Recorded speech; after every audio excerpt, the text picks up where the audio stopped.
অনেকেই মনে করেন গর্ভাবস্থায় শুধু বেশি করে খেলেই হয়, কিন্তু আসলে প্রয়োজন সঠিক খাবার। এই সময় ক্যালসিয়াম, আয়রন, ফলিক অ্যাসিড এবং প্রোটিন সমৃদ্ধ খাবার মায়ের হাড় ও রক্তশূন্যতা রোধ করে। অন্যদিকে শিশু তার বিকাশের জন্য প্রয়োজনীয় সব উপাদান মায়ের শরীর থেকেই গ্রহণ করে। মা যদি পর্যাপ্ত পুষ্টিকর খাবার না পান, তবে শিশুর বুদ্ধির বিকাশ বাধাগ্রস্ত হতে পারে এবং জন্মের সময় ওজন কম হওয়ার ঝুঁকি বেড়ে যায়। একটি নতুন জীবনের আগমনের বার্তা যেমন আনন্দের, তেমনি এই সময়টি একজন মায়ের জন্য অনেক বড় দায়িত্বের। গর্ভাবস্থায় মায়ের শরীর শুধু নিজের নয়, বরং গর্ভস্থ সন্তানেরও একমাত্র ভরসা। তাই এই 9টি মাস মায়ের সঠিক পুষ্টি আর বিশেষজ্ঞ গাইনোকোলজিস্টের নিয়মিত পরামর্শ কোনো বিলাসিতা নয়, বরং একটি সুস্থ প্রজন্মের জন্য অপরিহার্য। কিন্তু শুধু পুষ্টিকর খাবারই কি যথেষ্ট? একদমই না। প্রতিটি গর্ভাবস্থা আলাদা। নিয়মিত গাইনোকোলজিস্টের কাছে যাওয়ার মাধ্যমে আমরা জানতে পারি গর্ভের সন্তান ঠিকমতো বাড়ছে কিনা। রক্তচাপ নিয়ন্ত্রণ, ডায়াবেটিস পরীক্ষা এবং নিয়মিত আল্ট্রাসোনোগ্রাফির মাধ্যমে যে কোনো জটিলতা আগেভাগেই শনাক্ত করা সম্ভব। অনেক সময় মা বুঝতে পারেন না তার শরীরে কোনো পুষ্টির ঘাটতি আছে কিনা।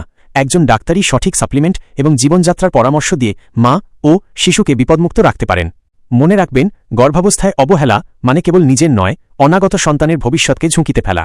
তাই সঠিক খাদ্যাভ্যাস গড়ে তুলুন, প্রচুর পানি পান করুন এবং নিয়মিত বিরতিতে আপনার গাইনোকোলজিস্টের পরামর্শ নিন।